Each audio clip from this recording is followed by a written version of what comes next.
ಪತ್ರಿಕೋದ್ಯಮ ಭಾರಿ ಟೈಟ್ ಆಗ್ಬಿಟ್ಟಿದೆ ಸರ್, ಉಸಿರು ಕಟ್ತಾ ಇದೆ ಸರ್, ನಾವೇನು ಬರೆಯಕ್ಕಾಗ್ತಾ ಇಲ್ಲ ಸರ್ ಅಂತ.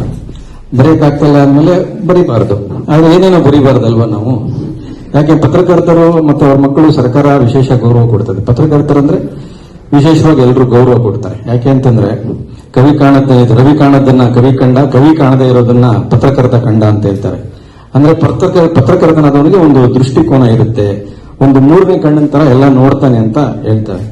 ಆದ್ರೆ ಆ ಪತ್ರಕರ್ತರ ಯಾವತ್ತು ದೃಷ್ಟಿ ಕಳ್ಕೊಂಡ್ಬಿಟ್ರೆ ಏನಾಗುತ್ತೆ, ಕಣ್ಣಿದ್ದು ಕುರುಡ್ರ ತರ, ಕಿವಿ ಇದ್ದು ಕಿವುಡ್ರ ತರ ಇರೋರನ್ನ ನಾವು ಸೃಷ್ಟಿ ಮಾಡ್ಬಿಡ್ತೀವಿ ಸಮಾಜದಲ್ಲಿ. ಯಾಕೆಂತಂದ್ರೆ ಪತ್ರಕರ್ತನಿಗೆ ದೃಷ್ಟಿ ಮುಖ್ಯ, ನೊಂದವರ ರಾಯಭಾರಿಗಳಾಗಿರ್ಬೇಕು ಪತ್ರಕರ್ತರು.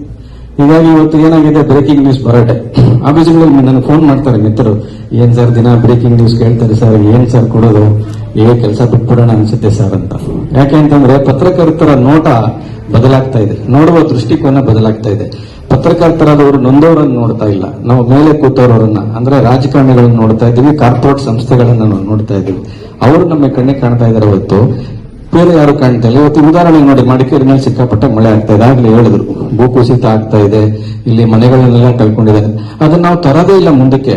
ಯಾಕೆಂತಂದ್ರೆ ಯಾವುದೋ ಒಂದು ಸಣ್ಣ ವಿಚಾರನ ದೃಷ್ಟಿಯಲ್ಲಿ ಇಟ್ಕೊಂಡು ಅವನು ಯಾರೋ ಚಿತ್ರನಟ ಜೈಲಿಗೆ ಹೋದ, ಚಿತ್ರನಟನಿಗೆ ಜೈಲಲ್ಲಿ ಬಿರಿಯಾನಿ ಕೊಟ್ರು, ಇದನ್ನ ಇಡೀ ದಿವಸ ನಾವು ಪ್ರಸಾರ ಮಾಡ್ತಾ ಇರ್ತೀವಿ.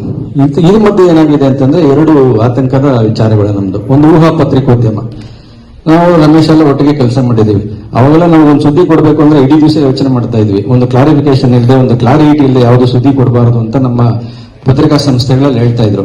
ಇವತ್ತು ಕ್ಲಾರಿಟಿನೂ ಇಲ್ಲ, ಕ್ಲಾರಿಫಿಕೇಶನ್ ಏನಿಲ್ಲ, ಏನ್ ಸಿಗುತ್ತೆ ಕೈಗೆ ಕಣ್ಣಿಗೆ ಏನ್ ಕಾಣಿಸುತ್ತೆ ಅದನ್ನ ಸುದ್ದಿ ಕೊಟ್ಬಿಡ್ತೀವಿ. ಸುದ್ದಿ ಕೊಟ್ಟಾದ್ಮೇಲೆ ನಾವು ಕೇಳ್ತೀವಿ ಇದು ನಿಜನಾ ಇದು ಸುಳ್ಳ ಅಂತ.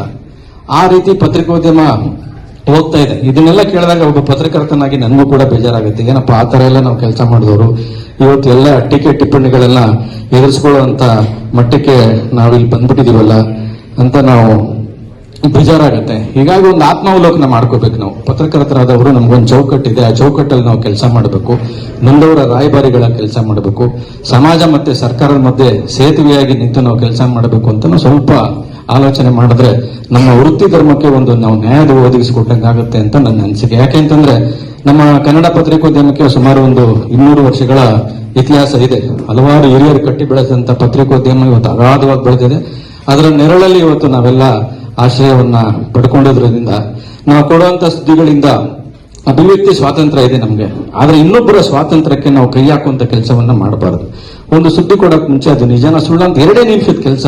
ಬ್ರೇಕಿಂಗ್ ನ್ಯೂಸ್ 2 ನಿಮಿಷ ಲೇಟ್ ಆದ್ರೂ ಪರವಾಗಿಲ್ಲ, ಆದ್ರೆ ಸತ್ಯ ಇರಬೇಕು. ಸತ್ಯ ಯಾವುದು ಸುಳ್ಳು ಯಾವುದು, ಅರ್ಧ ಸತ್ಯದ ಸುದ್ದಿಗಳನ್ನು ನಾವು ಯಾವತ್ತೂ